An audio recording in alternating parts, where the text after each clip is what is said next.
BJP ಮತ್ತು JDS ಮುಖಂಡರ ವಿರುದ್ಧ ಟ್ವೀಟ್ನ ಉದ್ದಕ್ಕೂ ಕೂಡ ಟೀಕೆ. ನನ್ನ ಪತ್ನಿ ಅರ್ಜಿಯಲ್ಲಿ 4-5 ಪದಗಳಿಗೆ ವೈಟ್ನರ್ ಹಚ್ಚಿದ್ದಾರೆ. ಮಹಾನ್ ಅಪರಾಧ ಅನ್ನೋ ರೀತಿಯಲ್ಲಿ ಗಂಟ್ಲು ಹರ್ಕೊಳ್ತಿದ್ದಾರೆ.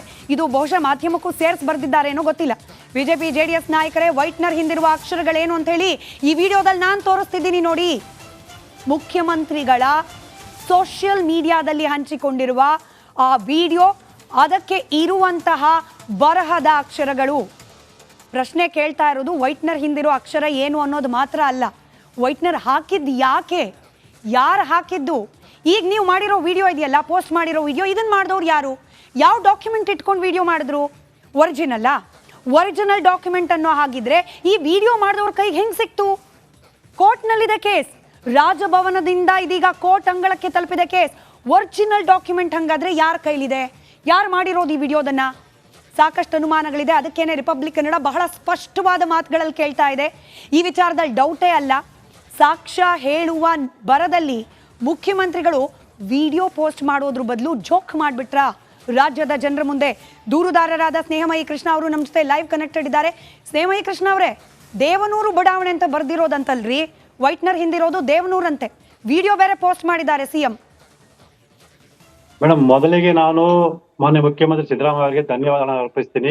ಯಾಕೆ ಅಂತಂದ್ರೆ ನಮ್ಮ ಆರೋಪಕ್ಕೆ ಪೂರಕವಾಗಿ ಅವರು ಸಾಕ್ಷ್ಯಗಳನ್ನ ಕೊಟ್ಟಿದ್ದಾರೆ. ಅಂದ್ರೆ ಸತ್ಯಾಂಶದ ಮೇಲೆ ನಾವು ವೈಟ್ನರ್ ಹಾಕಿ ಸತ್ಯಾಂಶ ಮುಚ್ಚಿಟ್ಟಿದೀವಿ ಅಂತ ಅವ್ರು ಸ್ಪಷ್ಟವಾಗಿ ಒಪ್ಕೊಂಡಿದ್ದಾರೆ. ಅವರು ಪರೋಕ್ಷವಾಗಿ ದೇವನೂರು 3ನೇ ಹಂತದ ಬಡಾವಣೆಯಲ್ಲಿ ನಮಗೆ ನಿವೇಶನ ಬೇಕಾಗಿಲ್ಲ, ನಮ್ಗೆ ವಿಜಯನಗರ ಬಡಾವಣೆಯಲ್ಲಿ ನಿವೇಶನ ಬೇಕು ಅನ್ನೋ ಕಾರಣಕ್ಕೆ ಆ ದೇವನೂರು 3ನೇ ಹಂತದಲ್ಲಿ ಏನು ಬರ್ದಿದ್ರು ಅದಿದ್ರೆ ದೇವನೂರು 3ನೇ ಹಂತದಲ್ಲೇ ನಮಗೆ ನಿವೇಶನ ಕೊಟ್ಟು ಕೊಡ್ತಾರೆ ಅನ್ನೋ ಕಾರಣಕ್ಕೆ ಆ ಒಂದು ವಿಷಯನ ಮೇಲೆ ವೈಟ್ನರ್ ಹಾಕಿ ಸತ್ಯಾಂಶ ಮುಚ್ಚಿಟ್ಟು, ಸೊ ನಮ್ಗೆ ದೇವನೂರು ಹಂತದಲ್ಲಿ ಬೇಡ, ನಮ್ಗೆ ವಿಜಯನಗರ ನಿವೇಶನ ಕೊಡಿ ಅಂತ ನಾವು ಅಧಿಕಾರಿಗಳ ಮೇಲೆ ಒತ್ತಡ ಹಾಕಿದೀವಿ ಅನ್ನೋದನ್ನ, ಮತ್ತೆ ಸಾಕ್ಷ್ಯ ಮುಚ್ಚಿಟ್ಟಿದೀವಿ ಅನ್ನೋದನ್ನ ಸ್ವತಃ ಅವರೇ ಒಪ್ಕೊಂಡಿದ್ದಾರೆ. ಕಾನೂನು ಶಾಸ್ತ್ರದಲ್ಲಿ ಹೇಳುತ್ತೆ, ಕೆಲವೊಮ್ಮೆ ಅಪರಾಧಿಗಳು ತಮ್ಮ ಆರೋಪಕ್ಕೆ ಪೂರಕವಾದ ಸಾಕ್ಷ್ಯಗಳನ್ನ ತಾವೇ ಕೊಡ್ತಾರೆ, ಅದನ್ನ ನಾವು ಸೂಕ್ಷ್ಮ ಗಮನಿಸಬೇಕು ಅಂತ ಹೇಳುತ್ತೆ. ಸೊ ಅದೇ ರೀತಿ ರಾಜ್ಯದ ಜನತೆ ಇದನ್ನ ಸೂಕ್ಷ್ಮ ಗಮನಿಸಬೇಕು. ಒಬ್ಬ ಮುಖ್ಯಮಂತ್ರಿ ತನ್ನ ಹೆಂಡತಿಯ ಪತ್ರದ ಮೇಲೆ ನಾವು ವೈಟ್ನರ್ ಹಾಕಿದೀವಿ ಅಂತ ಸ್ವತಃ ಒಪ್ಕೊಳ್ತಾರೆ ಅಂತ ಹೇಳಿದ್ರೆ ಅವ್ರು ಯಾವ ರೀತಿಯ ಅಪರಾಧಿಕ ಮನೋಭಾವನೆ ಹೊಂದಿದಾರೆ ಅನ್ನೋದನ್ನ ಸೂಕ್ಷ್ಮ ಗಮನಿಸಬೇಕಾಗಿದೆ. ನಾನು ನೀವ್ ಹೇಳ್ದಾಗೆ ಆಗ್ಲೇ ಕೇಳ್ದಾಗೆ ದೇವನೂರು 3ನೇ ಹಂತದಲ್ಲಿ ಅಂತ ಬರ್ದಿರ್ಲಿ, ವೈಟ್ನರ್ ಯಾಕೆ ಹಾಕಿದ್ರಿ, ಯಾರು ಹಾಕಿದ್ರು, ಯಾವಾಗ ಹಾಕಿದ್ರು, ಅದ್ರ ಉದ್ದೇಶ ಏನು, ಅದನ್ನ ಹೇಳ್ಬೇಕಲ್ಲ ಅವರು. ಈಗ ನೇರವಾಗಿ ಅವ್ರ ರಾಜ್ಯದ ಮುಂದೆ ಸತ್ಯನ ಒಪ್ಕೊಂಡಿದ್ದಾರೆ, ನಾವು ಸತ್ಯನ ಮುಚ್ಚಿಟ್ಟಿದೀವಿ ಅನ್ನೋದನ್ನ ಒಪ್ಕೊಂಡಿದ್ದಾರೆ. ಸೊ ನಾವು ದೇವನೂರು 3ನೇ ಹಂತದಲ್ಲಿ ಬಡಾವಣೆ ಪಡೆಯೋ ಉದ್ದೇಶ ಹೊಂದಿರ್ಲಿಲ್ಲ, ವಿಜಯನಗರದಲ್ಲಿ ಪಡೆಯೋ ಉದ್ದೇಶ ಹೊಂದಿದ್ವಿ. ಹಾಗಾಗಿ ಎಲ್ಲಿ 3ನೇ ಹಂತದಲ್ಲಿ ನಿವೇಶನ ಕೊಡ್ತಾರೆ ಅನ್ನೋ ಕಾರಣಕ್ಕೆ ಆ ಪದಗಳ ಮೇಲೆ ವೈಟ್ನರ್ ಹಾಕಿ ಸಾಕ್ಷ್ಯಗಳನ್ನ ಮುಚ್ಚಿಟ್ಟು ಅಧಿಕಾರಿಗಳ ಮೇಲೆ ಪ್ರಭಾವ ಬೀರಿ ನಮ್ಮ ಕುಟುಂಬಕ್ಕೆ ವಿಜಯನಗರದಲ್ಲಿ ಬೆಲೆ ಇವಾಗ ಈ ವಿಡಿಯೋ ಏನ್ ಪೋಸ್ಟ್ ಮಾಡಿದಾರಲ್ಲ ಮುಖ್ಯಮಂತ್ರಿಗಳು, ವೈಟ್ನರು ಅದ್ರ ಹಿಂದೆ ಹಿಂಗೆ ಟಾರ್ಚ್ ಇಟ್ಕೊಂಡು ತೋರಿಸ್ಕೊಂಡು ಎಲ್ಲ ಮಾಡಿರೋ ವಿಡಿಯೋ ಇದೆಯಲ್ಲ, ಇದರಲ್ಲಿ ಕೆಲವರು ಧ್ವನಿ ಕೇಳೋಕ್ ಸಿಗ್ತಾ ಇದೆ. ನೀವು ಮೈಸೂರು ಭಾಗದವರೇ ಆಗಿರೋದ್ರಿಂದ ಪರಿಚಿತ ಧ್ವನಿ ಅಂತ ಏನಾದ್ರು ಅನ್ಸುತ್ತೆ? ಯಾಕಂದ್ರೆ ಯಾರು ಮಾಡಿದ್ದಾರೆ ವಿಡಿಯೋ ಅದು ಕೂಡ ಬಹಳ ಮುಖ್ಯ. ಯಾರ ಕೈಲಿದೆ ಈ ವೈಟ್ನರ್ ಹಾಕಿರೋ ಒರಿಜಿನಲ್ ಡಾಕ್ಯುಮೆಂಟ್ ಅನ್ನೋದು ಬಹಳ ಮುಖ್ಯ. ಮೇಡಮ್, ಮೈಸೂರು ಲೋಕಸಭಾ ಕ್ಷೇತ್ರದ ಕಾಂಗ್ರೆಸ್ ಅಭ್ಯರ್ಥಿಯಾಗಿ ಮತ್ತೆ ಸಿದ್ದರಾಮಯ್ಯ ಆಪ್ತರಾದಂತಹ ಎಂ ಲಕ್ಷ್ಮಣ್ ಅವರು ಆ ವಿಡಿಯೋನ ಮಾಡಿದ್ದಾರೆ. ಹೌದಾ? ಯಾಕೆ? ಹೌದೌದು, ಲೋಕಸಭಾ ಚುನಾವಣೆಯಲ್ಲಿ ಕಂಟೆಸ್ಟ್ ಮಾಡಿದವರು. ಹೌದೌದು, ಅವ್ರು ಕಾಂಗ್ರೆಸ್ ವಕ್ತಾರರು, ಸಿದ್ದರಾಮಯ್ಯ ಅವರ ಆಪ್ತರು. ಅವರು ಸಿದ್ದರಾಮಯ್ಯ ಅವ್ರನ್ನ ಆರೋಪದ ರಕ್ಷಣೆ ಮಾಡ್ತೀನಿ ಅನ್ನೋ ಒಂದು ಬರದಲ್ಲಿ ಅವರೇ ಬಲವಾದ ಸಾಕ್ಷ್ಯ ನಮಗ್ ಕೊಟ್ಟಿದ್ದಾರೆ. ಹಾಗಾಗಿ ಲಕ್ಷ್ಮಣ್ ಅವ್ರ ಕೈಲಿ ಮೂಡಾದ ಒರಿಜಿನಲ್ ಡಾಕ್ಯುಮೆಂಟ್ಸ್, ಅಂದ್ರೆ ಇದು ಒರಿಜಿನಲ್ಲೇ ಅಂತ ನಾವು ಭಾವಿಸ್ಕೊಂಡ್ರೆ ಒರಿಜಿನಲ್ ಡಾಕ್ಯುಮೆಂಟ್ಸ್ ಇರ್ಲಿಕ್ಕೆ ಹೆಂಗ್ ಸಾಧ್ಯ? ಅವ್ರು ಮೂಡಾದ ಅಧಿಕಾರಿನ, ಇನ್ವೆಸ್ಟಿಗೇಟಿವ್ ಆಫೀಸರ, ದೂರುದಾರರ, ಅಥವಾ ಖುದ್ದು ಆ ಸೈಟ್ ಅನ್ನ ಪಡೆದ ಮುಖ್ಯಮಂತ್ರಿಗಳ ಕುಟುಂಬಸ್ಥರ?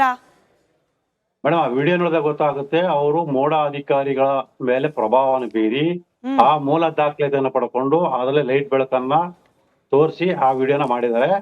ಸೊ ಇದು ಕೂಡ ಒಂದು ಅಪರಾಧ ಆಗುತ್ತೆ. ಇದೆಲ್ಲ ವಿಚಾರ ನಾವು ಮಾನ್ಯ ನ್ಯಾಯಾಲಯದ ಗಮನಕ್ಕೆ ತರ್ತೀವಿ. ಇದ್ರ ಬಗ್ಗೆ ಸೂಕ್ತ ಕ್ರಮ ತಗೊಳ್ಳೋದಕ್ಕೆ ನಾವು ಮನವಿಯನ್ನ ಮಾಡ್ಕೊಳ್ತೀವಿ. ಕೃಷ್ಣ ಸರ್, ನನಗೆ ಆ ಡಾಕ್ಯುಮೆಂಟ್ ಏನು ವಿಡಿಯೋದಲ್ಲಿ ಪೋಸ್ಟ್ ಮಾಡಿದಲ್ಲ ಅದ್ರ ಬಗ್ಗೆ ಕೂಡ ಅನುಮಾನ. ಅಲ್ಲಿ ಮೂಡಾದ ಸೀಲ್ ಇಲ್ಲ, RTI ಕಾಪಿನ ಅದ್ರ ಬಗ್ಗೆನೂ ಇಲ್ಲ.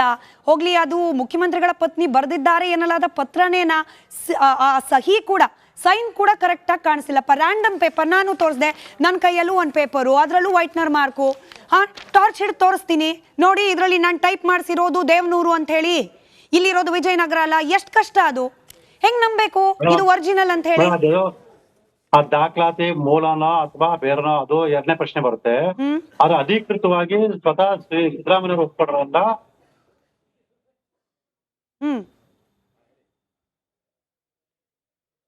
ರೈಟ್, ಬಹುಶಃ ಸಂಪರ್ಕ ಕಟ್ಟಾಯ್ತು. ಲಕ್ಷ್ಮಣ್ ಅವ್ರ ಮೇಲೆ ಗಂಭೀರ ಆರೋಪ ಮಾಡ್ತಿದ್ದಾರೆ ಸ್ನೇಹಮಯಿ ಕೃಷ್ಣ ಅವರು. ಲಕ್ಷ್ಮಣ್ ಅವರ ಪಾತ್ರ ಇರ್ಬೋದು, ಅವರೇ ಈ ವಿಡಿಯೋ ಮಾಡಿರಬಹುದು ಅಂತ ಹೇಳಿ. ಇನ್ ಕೇಸ್ ಅದು ನಿಜ ಆದ್ರೆ ಲಕ್ಷ್ಮಣ್ ಅವ್ರು ಯಾರು? ಫಸ್ಟ್ ಆಫ್ ಆಲ್ ಅವ್ರಿಗೂ ಮೂಡಾದ ಈ ವಿಚಾರಕ್ಕೂ ಏನ್ ಸಂಬಂಧ ಇದೆ? ಅವ್ರಿಗೆ ಯಾವ ಅಧಿಕಾರ ಇದೆ ಮೂಡಾದ ಒರಿಜಿನಲ್ ಡಾಕ್ಯುಮೆಂಟ್ಗಳನ್ನ ಕೈಯಲ್ಲಿ ಇಟ್ಕೊಳ್ಳೋಕೆ? ಯಾವ ಕಾರಣಕ್ಕೆ ವೈಟ್ನರ್ ಹಾಕಿದ್ರು? ಇವ್ರ ಕೈಲಿರೋದು ವೈಟ್ನರ್ ಹಾಕಿದ ಒರಿಜಿನಲ್ ಪ್ರತಿ ಅಂದ್ರೆ RTIನವರು ಇದನ್ನ ಹೆಂಗೆ ದೂರುದಾರರಿಗೆಲ್ಲ ಕೊಟ್ರು, ಮಾಧ್ಯಮದವ್ರು ಕೊಟ್ರು? ಪ್ರಶ್ನೆ ಅನೇಕ ಇದೆ. ಇದೆಲ್ಲದಕ್ಕಿಂತ ಅತಿ ದೊಡ್ಡ ಪ್ರಶ್ನೆ ಅಂತಂದ್ರೆ ಮುಖ್ಯಮಂತ್ರಿ ಸಿದ್ದರಾಮಯ್ಯನವರೇ ಇವತ್ತು ತಮ್ಮ ಸೋಷಿಯಲ್ ಮೀಡಿಯಾದಲ್ಲಿ ಒಪ್ಕೊಂಡ್ಬಿಟ್ಟಿದ್ದಾರೆ, ವೈಟ್ನರ್ ಹಾಕಿರೋದು ನಿಜ. ವೈಟ್ನರ್ ಹಾಕಿ ನಾವ್ ಏನನ್ನೋ ಮರೆಮಾಚುವ ಪ್ರಯತ್ನ ಮಾಡಿರೋದು ನಿಜ. ಹಾಗಾಗಿ ರಿಪಬ್ಲಿಕ್ ಕನ್ನಡ ಕೇಳ್ತಾ ಇರೋದು, ಮಾನ್ಯ ಮುಖ್ಯಮಂತ್ರಿಗಳೇ, ನೀವು ಕೊಟ್ಟಿರೋದು ಸಾಕ್ಷ್ಯದ ವಿಡಿಯೋನ ಅಥವಾ ರಾಜ್ಯದ ಜನರ ಮುಂದೆ ನೀವು ಮಾಡ್ತಾ ಇರೋದು ಜೋಕಾ ಅಂತ. ನಮ್ಮ ಪೊಲಿಟಿಕಲ್ ಬ್ಯೂರೋ ಹೆಡ್ ವಿಜಯ್ ನೇರ ಸಂಪರ್ಕದಲ್ಲಿದ್ದಾರೆ. ವಿಜಯ್, ಇಷ್ಟು ಡೆಸ್ಪರೇಟ್ ಆಗೋಗ್ಬಿಟ್ರ ರಾಜ್ಯದ ಮುಖ್ಯಮಂತ್ರಿಗಳು? ತಪ್ಪು ಮಾಡೇ ಇಲ್ಲ ಅಂತ ಹೇಳಿ ತೋರಿಸ್ಕೊಳ್ಳೋ ಬರದಲ್ಲಿ ಹೀಗೊಂದು ವಿಡಿಯೋ ಹಾಕಿದ್ರೆ 101 ಪ್ರಶ್ನೆ ಹೇಳಬಹುದು ಅನ್ನೋ ಯೋಚನೆಯನ್ನು ಕೂಡ ಮಾಡದೆ ಜೋಕ್ ಆಗ್ಬಿಡ್ತಾ ಈ ವಿಡಿಯೋ, ಮುಖ್ಯಮಂತ್ರಿಗಳು ಮಾಡಿದ ಈ ಟ್ವೀಟ್? ಖಂಡಿತವಾಗ್ಲೂ ಸ್ಮಿತಾ, ಈ ವಿಡಿಯೋ ಮತ್ತು ಈ ಟ್ವೀಟ್ ನೋಡಿದಾಗ ನನಗೆ ಒಂದು ಅನ್ಸೋಂಥದ್ದು, ಈ ವೈಟ್ನರ್ ಸುದ್ದಿ ಬಂದು 4 ದಿವಸ ಆಯಿತು. ಈ ವೈಟ್ನರ್ಗೆ ಟಾರ್ಚ್ ಬಿಡೋಕ್ಕೆ 4 ದಿವಸ ಬೇಕಾಯ್ತಾ ಅನ್ನುವಂಥದ್ದು. ಯಾಕಂದರೆ ಆಗಲೇ ಕೂಡ ಅವರು ಸ್ಪಷ್ಟೀಕರಣ ಕೊಡಬೇಕಾಗಿತ್ತು. ಎಲ್ಲ ಮಾಧ್ಯಮದಲ್ಲಿ ಬಂತು, ಎಲ್ಲ ಪ್ರತಿಪಕ್ಷಗಳು ಮಾತಾಡಿದ್ರು, ಖುದ್ದು ಕುಮಾರಸ್ವಾಮಿ ಕೂಡ ಇದ್ರ ಬಗ್ಗೆ ಟ್ವೀಟ್ ಮಾಡಿದ್ರು, ಎಲ್ಲ ಮಾಧ್ಯಮಗಳು ಕೂಡ ಬಂತು, ಸಾರ್ವಜನಿಕರಿಗೆ ಸಾಕಷ್ಟು ಆಕ್ಷೇಪ ಆಗ್ತಾ ಇತ್ತು. ಅದಾದ ಬಳಿಕ ಟಾರ್ಚ್ ಬಿಡೋಕ್ಕೆ 4 ದಿವಸ ಬೇಕಾಯಿತು. ಅಂದರೆ ಇದರ ಅರ್ಥನೇ ಗೊತ್ತಾಗುತ್ತೆ, ಸಾಕಷ್ಟು ಸರ್ಕಸ್ ಮಾಡಿ ಈ ಒಂದು ಸಮರ್ಥನೆಗೆ ಮುಂದಾಗ್ತಾ ಇದ್ದಾರೆ ಅನ್ನುವಂಥದ್ದು. ಜೊತೆಗೆ ಬಹಳ ಪ್ರಮುಖವಾಗಿ, ಹೌದು, ಇವಾಗ ಅವ್ರು ಸಂಬಂಧಪಟ್ಟ ವೈಟ್ನರಲ್ಲಿ ಹಿಂದೆ ಇರುವಂಥದ್ದು ದೇವನೂರು ಬಡಾವಣೆ ಅಂತ ಹೇಳಿದ್ದಾರೆ. ಹಾಗೆ ಪ್ರಶ್ನೆ ಬರುವಂಥದ್ದು, ಯಾಕೆ ವೈಟ್ನರ್ ಹಾಕಿದ್ರು ಅಂತ. ವೈಟ್ನರ್ ಮತ್ತು ಅದಕ್ಕಿಂತ ಒಂದು ವೇಳೆ ದೇವನೂರು ಬಡಾವಣೆ ಅಂತ ಬರೆದಿದ್ರೆ, ಅದು ಲೀಗಲ್ ಆಗಿದ್ದರೆ ವೈಟ್ನರ್ ಹಾಕುವಂಥ ಅವಶ್ಯಕತೆ ಏನಿತ್ತು? ಅದಾದ ನಂತರ ವೈಟ್ನರ್ ಹಾಕಿದ ನಂತರ ಆ ದಾಖಲೆ ಎಲ್ಲೋಯ್ತು? ಮತ್ತು ಇದು ಈ ಟ್ವೀಟ್ ಮಾಡೋ ಮೂಲಕ ಬಹಳ ಸ್ಪಷ್ಟವಾಗಿ ಮುಖ್ಯಮಂತ್ರಿ ಸಿದ್ದರಾಮಯ್ಯ ಒಪ್ಕೊಂಡಿರುವಂಥದ್ದು ವೈಟ್ನರ್ ಹಾಕಿರುವಂಥದ್ದು ನಿಜ ಅಂತ. ಹಾಗಾದ್ರೆ ಕೋರ್ಟ್ಗೆ ಸಲ್ಲಿಸಿರುವಂಥ ದಾಖಲಾತಿ ಯಾವುದು? ಹಾಗಾದ್ರೆ ವೈಟ್ನರ್ ಹಾಕದೇ ಇರುವಂಥ ಒರಿಜಿನಲ್ ಡಾಕ್ಯುಮೆಂಟ್ ಎಲ್ಲಿದೆ? ಸಾಕಷ್ಟು ಅನುಮಾನಗಳಿಗೆ, ಪ್ರಶ್ನೆಗಳಿಗೆ ಉದ್ಭವ ಆಗುವಂಥದ್ದು.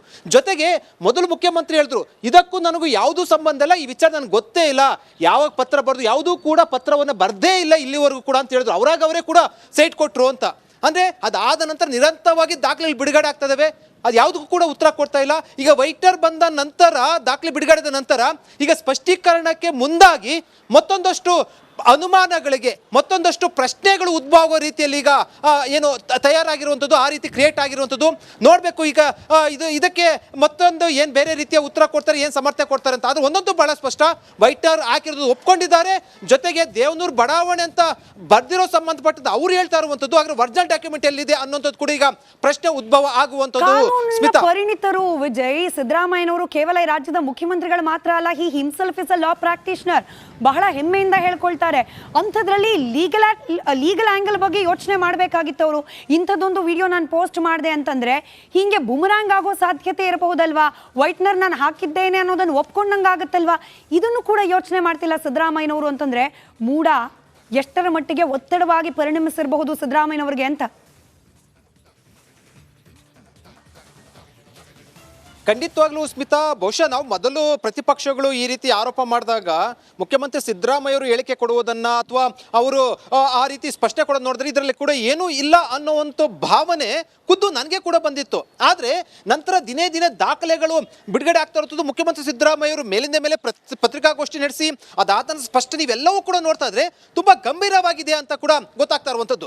ಜೊತೆಗೆ ಈಗ ಇತ್ತೀಚೆಗೆ 4-5 ದಿನಗಳಿಂದ ರಿಪಬ್ಲಿಕ್ ಕನ್ನಡದಲ್ಲಿ ನಿರಂತರವಾಗಿ ಆ ಒಂದು ಮೂಡ ಸಂಬಂಧಪಟ್ಟಂತೆ ಫೈಲ್ಸ್ ಎಕ್ಸ್ಪೋಸ್ ಆಗ್ತಾ ಇರೋದೇನಿದೆ, ಅದಾದ ಬಳಿಕ ಮುಖ್ಯಮಂತ್ರಿ ಸಿದ್ದರಾಮಯ್ಯ ಬಹಳ ಗಂಭೀರವಾಗಿ ತೆಗೆದುಕೊಂಡಿರುತ್ತದೆ. ಅಂದ್ರೆ ಖುದ್ದು ಹೈಕಮಾಂಡ್ ಬುಲಾವ್ ಮೇರೆಗೆ ಹೋಗಿ ಸ್ಪಷ್ಟೀಕರಣ ಕೊಡುವಂಥದ್ದು, ಅಲ್ಲಿ ರಾಷ್ಟ್ರ ಮಟ್ಟದಲ್ಲಿ ಹೋರಾಟ ಸಂಬಂಧಪಟ್ಟಂತೆ ಚರ್ಚೆ ಮಾಡುವಂಥದ್ದು, ಅದಾದ ಬಳಿಕ ಪ್ರತಿಯೊಂದು ದಾಖಲೆ ಕೂಡ ಖುದ್ದು ಅವರೇ ಸ್ಪಷ್ಟೀಕರಣ ಕೊಡ್ತಾ ಇದ್ದಾರೆ ಅಂತಂದ್ರೆ ಬಹಳ ಗಂಭೀರವಾಗಿರುವಂಥದ್ದು. ಜೊತೆಗೆ ಏನು ಈ ವೈಟ್ನರ್ ಸಂಬಂಧಪಟ್ಟಂತೆ ಬರೋದಾದ್ರೆ ಹಂಗಾರೆ ವೈಟ್ನರ್ ಹಾಕಿದ್ದು ಯಾಕೆ ಅನ್ನೋಂಥದ್ದು ಪ್ರಶ್ನೆ ಉದ್ಭವ ಆಗುತ್ತೆ. ಎಲ್ಲವೂ ಕೂಡ ಕರೆಕ್ಟ್ ಆಗಿದ್ದಿದ್ರೆ ವೈಟ್ನರ್ ಹಾಕಂತ ಅವಶ್ಯಕತೆ ಇರಲಿಲ್ಲ. ಆಯ್ತು, ವೈಟ್ನರ್ ಹಾಕಿದ್ರು, ಅದ್ರಲ್ಲಿ ಏನು ಬರ್ತಿದ್ದಾರೆ ಮೇಲೆ ಅದು ಕೂಡ ಪ್ರಶ್ನೆ ಉದ್ಭವ ಆಗುವಂಥದ್ದು. ಅಂದರೆ ಬೈರ್ತಿ ಸುರೇಶ್ ಅವರು ಹೆಲಿಕಾಪ್ಟರ್ನಲ್ಲಿ ದಾಖಲೆ ಒಂದಷ್ಟು ತೆಗೆದುಕೊಂಡು ಬಂದಿದ್ದಾರೆ ಅನ್ನೋಂಥದ್ದು ಏನು ಆರೋಪ ಇದೆ, ಆ ಆರೋಪಗಳಿಗೆ ಮತ್ತೊಂದಷ್ಟು ಪೂರಕ ಪುಷ್ಟಿ ಕೊಡುವಂತೆ ಒಂದಷ್ಟು ದಾಖಲೆಗಳು ಇವೆಲ್ಲವೂ ಕೂಡ ಇದ್ವಾ ಅನ್ನೋಂಥದ್ದು ಈಗ ಪ್ರಶ್ನೆ ಉದ್ಭವ ಆಗ್ತಾ ಇರುವಂಥದ್ದು. ಇದು ನಾನಾ ರೀತಿಯ ಬೆಳವಣಿಗೆಗೆ, ನಾನಾ ರೀತಿಯ ಆಯಾಮಗಳಿಗೆ ಕಾರಣ ಆಗುವಂಥ ಎಲ್ಲ ಸಾಧ್ಯತೆ ಕೂಡ ಇರುವಂಥದ್ದು. ಸ್ಮಿತಾ, ವಿಜಯ್, ಈಗ ನಾವು ರಿಪಬ್ಲಿಕ್ ಕನ್ನಡದಲ್ಲಿ ದಾಖಲೆಗಳನ್ನು ತೋರಿಸುವಾಗ RTI ಸೀಲ್ ಇರೋದನ್ನ ತೋರಿಸಿದ್ವಿ. RTI ಸೀಲಿರೋ ಕಾಪಿಯಲ್ಲಿ ಮೂಡಾದ ಸೀಲಿರೋದು, ಸಂಬಂಧಪಟ್ಟ ಅಧಿಕಾರಿಗಳ ಸೈನ್ ಇರೋದು ತೋರಿಸಿದ್ವಿ. ಮುಖ್ಯಮಂತ್ರಿಗಳ ಪತ್ನಿಯ ಸಹಿಯನ್ನ 4 ಸತಿ ನಾವು ಬೇರೆ ದಾಖಲೆಗಳ ಜೊತೆ ತುಲನೆ ಮಾಡಿ ಕನ್ಫರ್ಮ್ ಆದ ನಂತರದಲ್ಲಿ ಈ ವೈಟ್ನರ್ ಹಾಕಿರೋ ಕಾಪಿಯನ್ನ ಜನರ ಮುಂದಿಟ್ವಿ. ಬಟ್ ಇಲ್ಲಿ ಏನು ಸೋಷಿಯಲ್ ಮೀಡಿಯಾದಲ್ಲಿ ಮುಖ್ಯಮಂತ್ರಿಗಳ ಪೋಸ್ಟ್ ಮಾಡಿದಾರ ವಿಡಿಯೋದಲ್ಲಿ ಸೀಲ್ ಇಲ್ಲ, ಸಹಿ ಇಲ್ಲ, RTI ಕಾಪಿನ ಗೊತ್ತಿಲ್ಲ, ಒರಿಜಿನಲ್ ಆಗಿ ಗೊತ್ತಿಲ್ಲ, 4 ಲೈನ್ ಟೈಪ್ ಮಾಡಿಸಿ ಅದ್ರ ಮೇಲೆ ಒಂದು ವೈಟ್ನರ್ ಹಾಕಿ ಹಿಂದೆಯಿಂದ ಟಾರ್ಚ್ ಬಿಡೋದು ಎಷ್ಟು ಕಷ್ಟದ ಕೆಲಸ ವಿಜಯ್. ಇದನ್ನ ಮುಖ್ಯಮಂತ್ರಿಗಳು ಪೋಸ್ಟ್ ಮಾಡಬೇಕಾ ಇಂಥದ್ದೊಂದು ವಿಡಿಯೋನ?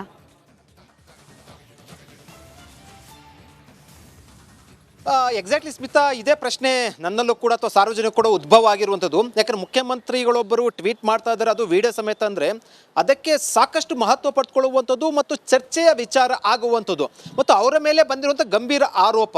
ಜೊತೆಗೆ ನೀವು ಹೇಳಿದ ಕೂಡ ಎಕ್ಸಾಕ್ಟ್ಲಿ ಒಂದಷ್ಟು ಅನುಮಾನಕ್ಕೆ, ಪ್ರಶ್ನೆಗಳಿಗೆ ಕಾರಣ ಆಗುವಂಥದ್ದು. ಅಂದರೆ ಅಲ್ಲೆಲ್ಲೂ ಕೂಡ ಸೈನ್ ಇಲ್ಲದೆ ಇರುವಂಥದ್ದು, ನಾವು ತೋರಿಸಿದಂಥ ಅಥವಾ ಮಾಧ್ಯಮಗಳು ತೋರಿಸಿದಂಥ ಅಥವಾ ನಾವು ತೋರಿಸಿದಂಥ ಸಂಪೂರ್ಣವಾಗಿ ಏನು ದಾಖಲಿದೆ ಎಲ್ಲವೂ ಕೂಡ ಮಾಹಿತಿ ಹಕ್ಕು ಕಾಯ್ದೆಯಡಿ ಬಂದಿರುವಂತಹ ದಾಖಲೆ, ಅದರಲ್ಲಿ ಸೈನ್ ಇರುವಂಥದ್ದು, ಸೀಲ್ ಇರುವಂಥದ್ದು, ಇವೆಲ್ಲವೂ ಕೂಡ ಸಂಪೂರ್ಣವಾಗಿ ತೋರಿಸಿರುವಂಥದ್ದು. ಜೊತೆಗೆ ಈಗ ಬಿಡುಗಡೆ ಮಾಡಿರುವಂತಹ ಈ ದಾಖಲೆ ಇದೆ, ಅದು ನಾವು ತೋರಿಸಿರುವಂತಹ ಅಥವಾ ಅದು ಒರಿಜಿನಲ್ ಇರುವಂಥ ವೈಟ್ನರ್ ಅನ್ನೋಂಥದ್ದನ್ನು ಹೇಗೆ ನಂಬಬೇಕು ಅನ್ನೋಂಥದ್ದು ಕೂಡ ಪ್ರಶ್ನೆ ಉದ್ಭವ ಆಗುವಂಥದ್ದು. ಅದಕ್ಕೆ ಸಂಬಂಧಪಟ್ಟಂತೆ ಯಾರಾದರೂ ಕೂಡ ಪತ್ರಿಕಾಗೋಷ್ಠಿ ನಡೆಸಿ ಅದನ್ನು ಒರಿಜಿನಲ್ ದಾಖಲೆ ಏನಾದರೂ ಬಿಡುಗಡೆ ಮಾಡ್ತಾರಾ, ಅದು ಕೂಡ ಕಾದು ನೋಡಬೇಕಾಗಿದೆ. ಆದರೆ ಒಂದೊಂದು ಬಹಳ ಸ್ಪಷ್ಟ, ಅಂದರೆ ಏನೋ ಮಾಡ್ಲಿಕ್ಕೆ ಹೋಗಿ ಏನೋ ಆಯಿತು ಅನ್ನೋ ರೀತಿಯಲ್ಲಿ ಇದಕ್ಕೆ ಸ್ಪಷ್ಟೀಕರಣ ಕೊಡೋಕೆ ಹೋಗಿ ಒಂದು ರೀತಿಯಲ್ಲಿ ಬೂಮ್ರಾಮಂಗ್ ಆಯ್ತಾ ಅಥವಾ ಒಂದು ರೀತಿಯಲ್ಲಿ ಜೋಕ್ ರೀತಿ ಆಯ್ತಾ ಅನ್ನೊಂದು ಚರ್ಚೆಗಳು ಶುರುವಾಗುವಂಥದ್ದು ನೋಡಬೇಕು. ಇದು ಇಲ್ಲಿಗೆ ನಿಲ್ಲುವಂಥ ಲಕ್ಷಣ ಕಾಣ್ತಾ ಇಲ್ಲ. ಯಾಕಂದರೆ ಇದು BJP ಮತ್ತು JDSನವರು ಈ ವೈಟ್ನರ್ ವಿಚಾರ ಸಂಬಂಧಪಟ್ಟಂತೆ ಸಾಕಷ್ಟು ಗಂಭೀರವಾಗಿ ತೆಗೆದುಕೊಂಡು ಸಾಮಾಜಿಕ ಜಾಲತಾಣದಲ್ಲಿ ಅಥವಾ ಬಹಿರಂಗ ಮಾತಾಡ್ತಾ ಇರುವಂಥ ಹಿನ್ನೆಲೆಯಲ್ಲಿ ಈಗ ಇದಕ್ಕೆ ಸಂಬಂಧಪಟ್ಟಂತೆ ಬೇರೆ ರೀತಿಯ ತಿರುವನ್ನು ತೆಗೆದುಕೊಳ್ಳುವಂಥ ಎಲ್ಲ ಸಾಧ್ಯತೆ ಇರುವಂಥದ್ದು. ಸ್ಮಿತಾ, ರೈಟ್ ಧನ್ಯವಾದ ವಿಜಯ್.